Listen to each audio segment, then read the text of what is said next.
Waqf resolution that we wanted this House to resolve against the Waqf amendment bill which has brought from BJP. And the National Conference government is not just facilitating the BJP minister who brought this bill, Kiran Rijiju sahab, बल्कि house में भी पूरा match fixed है, business नहीं चलने दिया, important issues थी, land bills थी, डेली वेजेस के बिल्स थी, और हमने जो रेजोल्यूशन पढ़ने की कोशिश की उसको भी एंटर नहीं किया। तो अगर इनका स्पीकर है, 60 MLA है ये लोग, अगर इनका नहीं मानता है तो हमने नो कॉन्फिडेंस मोशन लाया, let them accept it and get a different speaker who will pass the resolution against the Waqf amendment bill.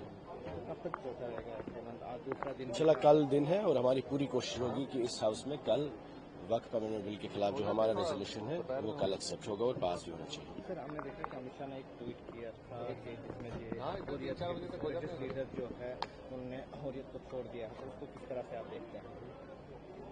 नहीं, हमारे देखिए, हम तो चाहते हैं कि बातचीत का माहौल होना चाहिए जम्मू कश्मीर में, डायलॉग के थ्रू अमन भी हो, आस्ती भी हो, लोगों से आवाम से बात होनी चाहिए। अब अगर हुर्रियत के लोग हुर्रियत छोड़ रहे हैं तो उनको भी कौमी लौह लंगर में जमहूरी निज़ाम में स्पेस मिलनी चाहिए, लेकिन उसके साथ साथ उनको ये नहीं होना चाहिए कि जैसे यहाँ पे ट्रीटमेंट मिल रहा है कि ये तो बीजेपी की असेंबली है, बीजेपी की सरकार है, सब कुछ यहाँ वही चल रहा है जो बीजेपी चाहती है। तो आपको लगता है कि अमित शाह के विजिट के बाद इस तरह के फैसले आए हैं और कोई दबाव है या उस तरह का है? और I think they are trying to please the BJP, और इसीलिए यहाँ स्पीकर साहब है, चीफ मिनिस्टर साहब है या इनके MLA साहिबान हैं, they are all trying to help BJP and running their narrative. इसमें कोई फर्क नहीं है, ये सब बीजेपी का निजाम चल रहा है। PDP के विधायक क्या कहेंगे जो हंगामा उठा है? किसने नो कॉन्फिडेंस लाया? जो हंगामा देखिए, हम हंगामा नहीं चाहते, हम चाहते हैं कि हमारे इस मुल्क में बहुत सारी जो स्टेट्स हैं, बहुत सारी जो असेंबलीज है, उसमें बहुत चीजें डिस्कस हुई हैं, चाहे वो पार्लियामेंट में वो बिल पास हुआ हो या सुप्रीम कोर्ट में।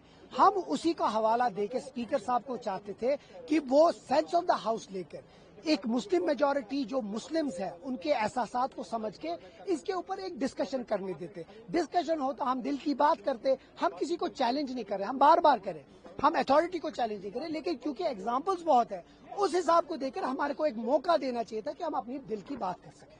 क्या लगता है आपको बिल में क्या चीजें हैं जो चेंज करनी चाहिए? देखिए, हम बिल चेंज नहीं कर सकते हैं, लेकिन हम दिल की बात कर सकते हैं। हम कह सकते हैं कि वक्फ अमेंडमेंट बिल में क्या क्या कोताहियां हैं। मैं आपको एक दो चीजें गिनवा देता हूं। वक्फ बाय यूजर के हिसाब से अगर मेरी कब्रिस्तान है, मेरी मस्जिद है, मेरे आस्थान है, इस बिल के हिसाब अगर मेरे पास उस जमीन के पेपर्स है और अगर मेरे साथ 100 साल से है, गवर्नमेंट उसको ले सकती है उस कानून के हिसाब से। इस वक्त बिल के हिसाब से नॉन मुस्लिम्स उस बोर्ड के मेंबर बनेंगे। एक DC जो होगा वो डिसाइड करेगा कि ये जमीन वक्फ भी है कि मुसलमानों की है। अब अगर ठीक है, अगर ये पूरे हर किसी मजहब के साथ होता तो मैं मानता, जबकि अगर आप हिंदू एक्ट के हिसाब से देखें, तिरुपति और बहुत सारी ऐसी जगह हैं जहां आप नॉन हिंदू को मेंबर नहीं बना सकते, उनके पास भी 8 लाख एकड़ प्रॉपर्टी है, लेकिन उसके ऊपर कोई बात नहीं कर रहा है, कोई उसके रिफॉर्म्स की बात नहीं कर रहा है। तो मेरा मानना है अगर रिफॉर्म्स की बात है तो पूरे मुल्क में होनी चाहिए, हर एक रिलीजन में होना चाहिए, मुसलमानों या इसके इनके पीछे ही क्यों? तो इसमें सीधा लगता है ये कहीं न कहीं न तो कहीं मुसलमानों के खिलाफ ये बिल है, और वही चीज हम चाहते थे हम रिफ्लेक्ट करें अपने हाउस में। आपको लगता है कि कुछ चीजें उसमें ठीक है और कुछ चीजें गलत है कि सारा जो अगर ठीक है तो तरीका था ठीक करने का, और एक मुसलमान की जो कमेटी है और ये बहुत सालों से है, वो अगर कहीं खराब होती तो उसको ठीक करने का तरीका है। एक बिल पास करना जिसमें हर एक मुसलमान की जो ऑर्गेनाइजेशन है उसके खिलाफ है, 300 मेंबर से ज्यादा पार्लियामेंट मेंबर्स उसके खिलाफ है, दैट मीन्स एक वर्टिकल डिवीजन है इस डिसीजन में। अब इसके बाद भी अगर हम नहीं समझेंगे तो फिर कब समझेंगे? सर, अमित शाह का विजिट था जम्मू कश्मीर में अभी भी है, तो किस तरह से आप देखते हैं? हम उम्मीद करते हैं कि यहाँ के हालात ठीक हो जाएं। जो नेशनल कॉन्फ्रेंस से ज्यादा कोई खुश नहीं होगा कि यहाँ के हालात सब अच्छे हो जाएं, क्योंकि नेशनल कॉन्फ्रेंस के बहुत सारे मेंबर्स, मिनिस्टर्स, MLAs मारे गए हैं। हम उम्मीद करते हैं कि जल्द से जल्द हालात ठीक हो, लेकिन उससे ज्यादा जो हमारे को इस मुल्क के वजीर आजम और गृह मंत्री ने हमसे वादा किया है कि स्टेटहुड रेस्टोर हो, हम उम्मीद करते हैं कि जल्द से जल्द हमको स्टेटहुड मिले ताकि हम इस रियासत को बहुत आगे चला सकें। अमित शाह जी ने एक ट्वीट किया है जिसमें बताया गया है कि सेपरेटिस्ट लीडर जो है हुर्रियत छोड़ गए हैं 3 वो अभी तो मैं असेंबली में था, मुझे इसके बारे में पता नहीं है, लेकिन देखते हैं जो ही इसके ऊपर न्यूज आ जाएगी उसके बाद आगे देखते हो अगर इस तरह से हुआ है तो मैं नहीं जानता हूं कि इस पे किस वजूहात पे हुआ है, लेकिन अगर मेन स्ट्रीम में कोई भी आता है और एक अच्छे से इस नेशनल इंटरेस्ट में काम करता है तो उसका हम वेलकम करेंगे। सर, हमने देखा कि अमित शाह ने एक ट्वीट किया था कि जिसमें ब्रिटिश लीडर जो है उन्होंने हुर्रियत को छोड़ दिया है, तो उसको किस तरह से आप देखते हैं? नहीं, हमारे देखिए, हम तो चाहते हैं कि बातचीत का माहौल होना चाहिए जम्मू कश्मीर में, डायलॉग के थ्रू अमन भी हो, आस्ती भी हो, लोगों से आवाम से बात होनी चाहिए। अब अगर हुर्रियत के लोग हुर्रियत छोड़ रहे हैं तो उनको भी कौमी लौह लंगर में जमहूरी निज़ाम में स्पेस मिलनी चाहिए, लेकिन उसके साथ साथ उनको ये नहीं होना चाहिए कि जैसे यहाँ पे ट्रीटमेंट मिल रहा है कि ये तो बीजेपी की असेंबली है, बीजेपी की सरकार है, सब कुछ यहाँ वही चल रहा है जो बीजेपी चाहती है। तो आपको लगता है कि अमित शाह के विजिट के बाद इस तरह के फैसले आए हैं और कोई डराव है या उस तरह का है? और I think they are trying to please the BJP, और इसीलिए यहाँ स्पीकर साहब है, चीफ मिनिस्टर साहब है, या इनके एमएलए साहिबान है, they are all trying to help BJP and running their narrative. इसमें कोई फर्क नहीं है, ये सब बीजेपी का निजाम चल रहा है। पीडीपी के विधायक के बारे में क्या कहेंगे जो हंगामा उठा है? किसने नो कॉन्फिडेंस लाया? जो हंगामा देखिए, हम हंगामा नहीं चाहते, हम चाहते हैं कि हमारे इस मुल्क में बहुत सारी जो स्टेट्स हैं, बहुत सारी जो असेंबलीज है, उसमें बहुत चीजें डिस्कस हुई हैं, चाहे वो पार्लियामेंट में वो बिल पास हुआ हो या सुप्रीम कोर्ट में।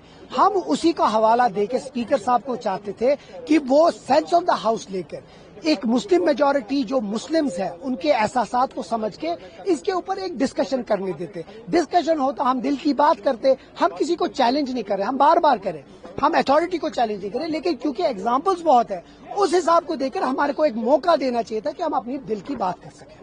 क्या लगता है आपको इस बिल में क्या चीजें हैं जो चेंज करनी चाहिए? देखिए, हम बिल चेंज नहीं कर सकते हैं, लेकिन हम दिल की बात कर सकते हैं। हम कह सकते हैं कि वक्फ अमेंडमेंट बिल में क्या क्या कोताहियां हैं। मैं आपको एक दो चीजें गिनवा देता हूं। वक्फ बाय यूजर के हिसाब से अगर मेरी कब्रिस्तान है, मेरी मस्जिद है, मेरे आस्थान है, इस बिल के हिसाब अगर मेरे पास उस जमीन के पेपर्स है और अगर मेरे साथ 100 साल से है, गवर्नमेंट उसको ले सकती है उस कानून के हिसाब से। इस वक्त बिल के हिसाब से नॉन मुस्लिम्स उस बोर्ड के मेंबर बनेंगे। एक डीसी जो होगा वो डिसाइड करेगा कि ये जमीन वक्फ भी है कि मुसलमानों की है। अब अगर ठीक है, अगर ये पूरे हर किसी मजहब के साथ होता तो मैं मानता, जबकि अगर आप हिंदू एक्ट के हिसाब से देखें, तिरुपति और बहुत सारी ऐसी जगहें जहां आप नॉन हिंदू को मेंबर नहीं बना सकते, उनके पास भी 8 लाख एकड़ प्रॉपर्टी है, लेकिन उसके ऊपर कोई बात नहीं कर रहा है, कोई उसके रिफॉर्म्स की बात नहीं कर रहा है। तो मेरा मानना है अगर रिफॉर्म्स की बात है तो पूरे मुल्क में होनी चाहिए, हर एक रिलीजन में होना चाहिए, मुसलमानों या इनके पीछे ही क्यों?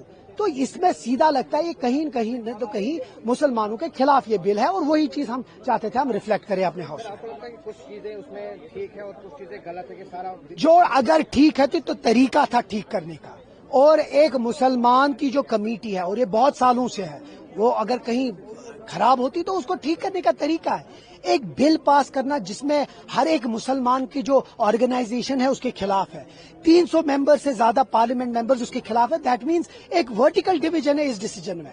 अब इसके बाद भी अगर हम नहीं समझेंगे तो फिर कब समझेंगे? सर, अमित शाह का विजिट था जम्मू कश्मीर में अभी भी है, तो किस तरह से आप देखते हैं? हम उम्मीद करते हैं कि यहाँ के हालात ठीक हो जाएं। जो नेशनल कॉन्फ्रेंस से ज्यादा कोई खुश नहीं होगा कि यहाँ के हालात सब अच्छे हो जाएं, क्योंकि नेशनल कॉन्फ्रेंस के बहुत सारे मेंबर्स, मिनिस्टर्स, एमएलए मारे गए हैं। हम उम्मीद करते हैं कि जल्द से जल्द हालात ठीक हो, लेकिन उससे ज्यादा जो हमारे को इस मुल्क के वजीर आजम और गृह मंत्री ने हमसे वादा किया है कि स्टेटहुड रेस्टोर हो, हम उम्मीद करते हैं कि जल्द से जल्द हमको स्टेटहुड मिले ताकि हम इस रियासत को बहुत आगे चला सकें। अमित शाह जी ने एक ट्वीट किया है जिसमें बताया गया है कि ब्रिटिश लीडर जो है वो छोड़ गए हैं 3 दिन। वो अभी तो मैं असेंबली में था, मुझे इसके बारे में पता नहीं है, लेकिन देखते हैं जो ही इसके ऊपर न्यूज आ जाएगी उसके बाद आगे देखते हो अगर इस तरह से हुआ है तो मैं नहीं जानता हूं कि इस पे किस वजूहात पे हुआ है, लेकिन अगर मेन स्ट्रीम में कोई भी आता है और एक अच्छे से इस नेशनल इंटरेस्ट में काम करता है तो उसका हम वेलकम करें।